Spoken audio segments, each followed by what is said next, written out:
నమస్తే, welcome to dot news. AP assembly ఎన్నికలతో పాటు లోక్సభ ఎన్నికల సమయం సమీపిస్తుంది. ఎన్నికలకు పట్టుమని 2 నెలల సమయం కూడా లేదు. అధికారంలో ఉన్న సీఎం జగన్ సిద్ధం పేరిట ఎన్నికల ప్రచారం సభలు నిర్వహిస్తున్నారు. మరోవైపు ప్రతిపక్ష నేత చంద్రబాబు కూడా రా కదిలిరా పేరుతో ఎన్నికల ప్రచార సభలు నిర్వహిస్తున్నారు.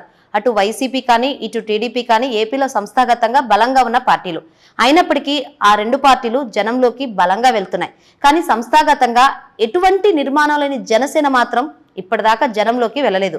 దీంతో జనసేన పార్టీ అధినేత పవన్ కళ్యాణ్ తన ఎన్నికల పర్యటనను ముమ్మరం చేయనున్నారు. ఇందులో భాగంగా ఆయన ఈ నెల 14వ తేదీ నుంచి 17వ తేదీ వరకు ఉభయ గోదావరి జిల్లాలో పర్యటించనున్నట్లు సమాచారం. ఈ మధ్య కాలంలో పవన్ మొదలుపెట్టిన వారాహి యాత్ర ఊసేలేదు.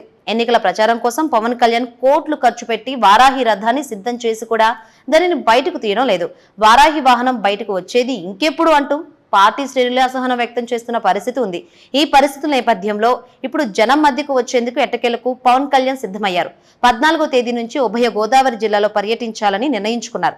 ఈ మేరకు జనసేన పార్టీ కూడా పవన్ కళ్యాణ్ పర్యటనను స్కెడ్యూల్ను ప్రకటించింది. ఈ నెల 14 నుంచి 17వ తేదీ వరకు గోదావరి జిల్లాలో పవన్ పర్యటించనున్నారు. తొలి రోజు భీమవరంలో వివిధ సమావేశాల్లో పాల్గొననున్నారు.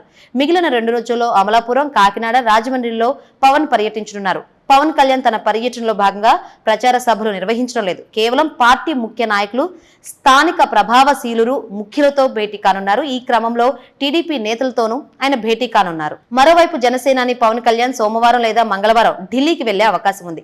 టీడీపీతో పొత్తు, సీట్ల పంపకాల అంశంపై బీజేపీ పెద్దలతో పవన్ చర్చించబోతున్నట్లు సమాచారం. దీంతో పాటు రానున్న రోజుల్లో ఏపీ రాజకీయాల్లో ఎలా వ్యవహరించాలన్న దానిపై కూడా బీజేపీ హైకమాండ్ తో చర్చించనున్నట్లు టాక్. ఏ స్థానాల్లో పోటీ చేయాలనే అంశం కూడా చర్చకు వచ్చే అవకాశం ఉంది. ఏది ఏమైనప్పటికీ పవన్ ఉభయ గోదావరి జిల్లాలో పర్యటనతో చాలా కాలం తర్వాత ప్రజల్లోకి రాబోతున్నారు. మరి తనకి గుర్తొచ్చినప్పుడు జనంలోకి వచ్చే పవన్ ని ప్రజలు ఎలా ఆదరిస్తారో చూడాలి. మరి ప్లీజ్ సబ్స్క్రైబ్ డాట్ న్యూస్.